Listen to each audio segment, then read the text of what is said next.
Can we get an idea about what kinds of issues you are, or what kinds of crimes that we are facing today? The cybercrime or the online harassment against the women has increased. We don't have to worry about it because when we see there is an increase of mobile use and there is an increase of mobile penetration, obviously the crime associated with that also will definitely increase.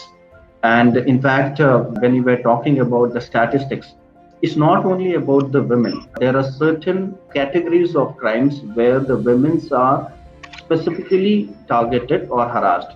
But on an average, if you see the online crimes against everyone, whether it's children, whether it's any adults, has gone up very high. When you were talking about the statistics, I would like to say that India is the third highest.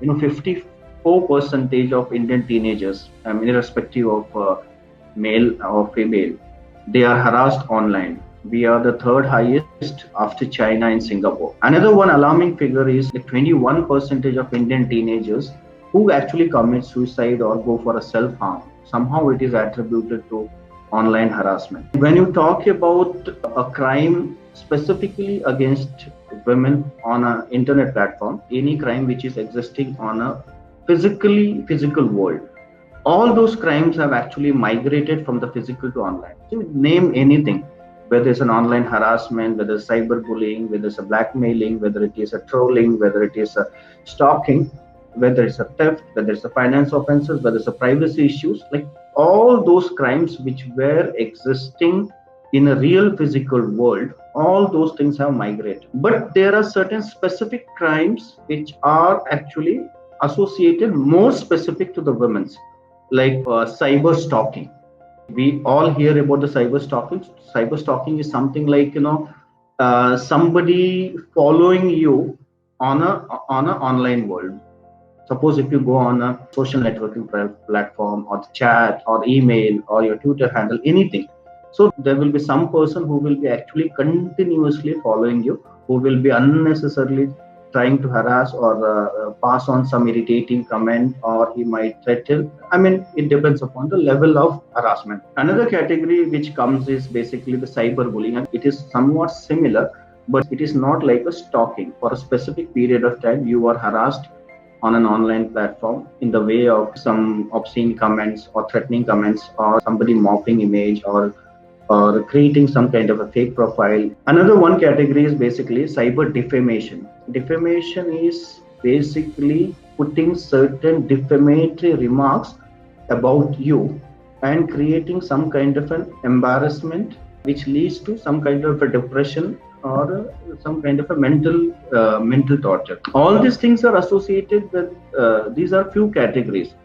Very recently we are coming across something called a revenge porn, what we call it as a non-consensual pornography. Here it is like when a person is into some kind of a relationship, or they might be acquainted with each other, and during good times or when the relations is really doing well, during that time they have exchanged some photos, chats, or some even video images.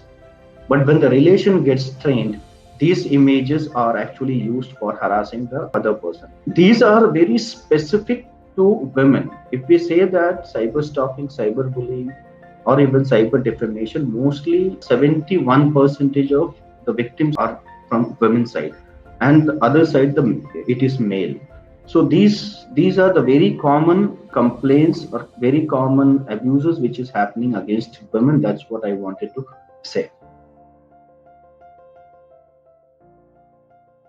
Cybercrime against women are increasing, and as per the research by Semantic, 8 out of 10 individuals are subject to cyberbullying. And when we talk about women, 50% of women residing, especially in the prime cities in India, they are victim of all the online abuses. And when we talk about offices, there are so many things that are happening. So I'll give you a case wherein I read one of the article on Times of India. In 2017, there was an MBBS student who was studying in Kerala. She jumped from the highest floor of the college building.